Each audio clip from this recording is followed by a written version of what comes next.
A north central Oklahoma firm is mastering the art of turning liabilities into assets. With 500 employees in 4 states, Frontier Engineering is headquartered in Stillwater, partly because of the beating the state's real estate market has taken. And it's hoping budget cuts for one of its biggest customers will mean more contracts for the company in the future. Business Oklahoma's Charles Newcomb explains.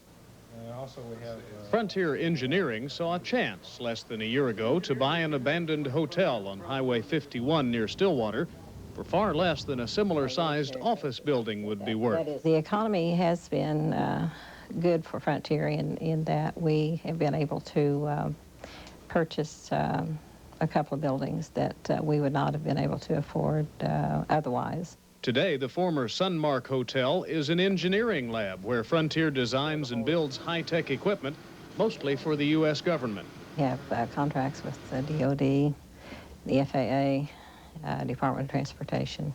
The new building is not the first time in its 11 years Frontier has taken advantage of a good opportunity. Its president, Peggy Shreve, is a minority, a Native American. As a minority-owned company, Frontier gets preferential treatment in bidding for some agencies' contracts and sole source contracts from other agencies. The brains of the outfit is her husband, Frontier's technical director, Dr. Edward Shreve. This is what we call a signal digitizer. The black box there is a Model 286.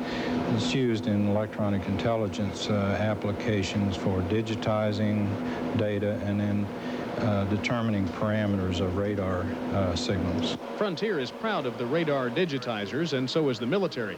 This newest model is designed to operate in helicopters. Other Frontier products are helping the government use obsolete weapons and weapons platforms. The Navy is converting some F-4 aircraft to target drones, called them QF-4s. They will be flown from this, the takeoff, landing, and so forth will all be accomplished from this, quote, cockpit that sits on the ground. So there are TV cameras on the aircraft, and that data will be displayed here, and then the operator will actually fly, take off, and land the aircraft from this cockpit. The outdated Minuteman I missile now carries targets for Star Wars tests, with a little help from Stillwater, Oklahoma. Each time they launch one of these, we test the software prior to launch to verify that everything's going to operate the way it's supposed to. It doesn't take a rocket scientist to figure out defense budget cuts will mean more defense contracts for private companies and more private sector brainpower working for the government in the future.